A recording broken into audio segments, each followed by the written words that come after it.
And there may be some parents out there who feel a little discouraged, a little overwhelmed, and hopefully they'll feel encouraged just to rely, do their best.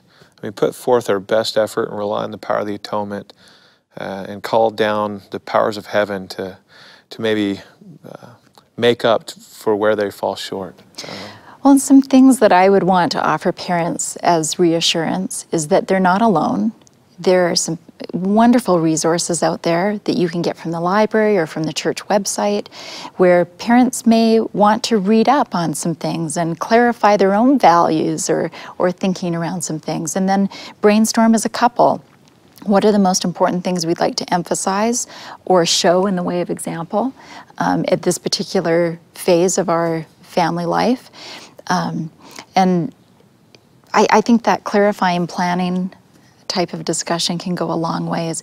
And also too, it's okay. I had one mom recently say to me, but Jill, I just feel so uncomfortable with this whole area of discussion.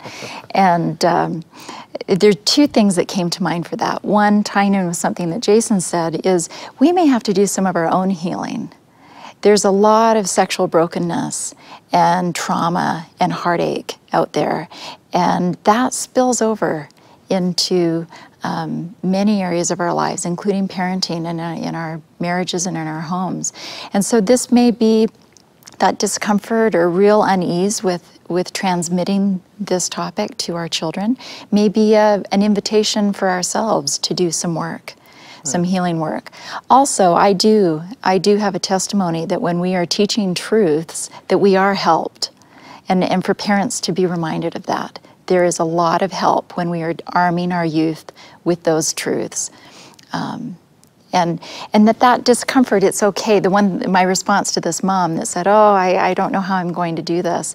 I said, you know, what if you shared that discomfort with your 13-year-old?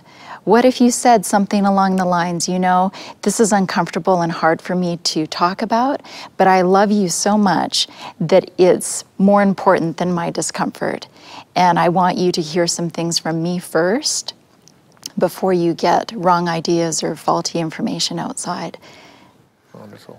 Quick add-on, because I have found for many, we're so afraid of inappropriate sexual materials or sources that sometimes our reaction to that is no education or sources, right? And so we're so afraid of accessing something inappropriate, but to understand that if we're prayerful and we have, you know, the correct purposes, that we can appropriately look for what we might need, and to look for the sources of learning, of understanding, the book, the website, the thing that can help us, and to appreciate that we do this in other parts of parenting sometimes, I think quite easily. If I'm thinking, oh, how do I, you know, help a child with this or with this, it's quite common to say, well, I'm going to go do a Google search for that, or I'm going to go. And we've got to be very careful, of course, in an area like sexuality, but there are good sources.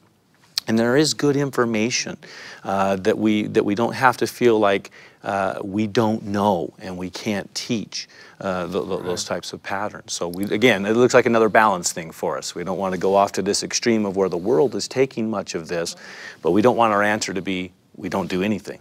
Right.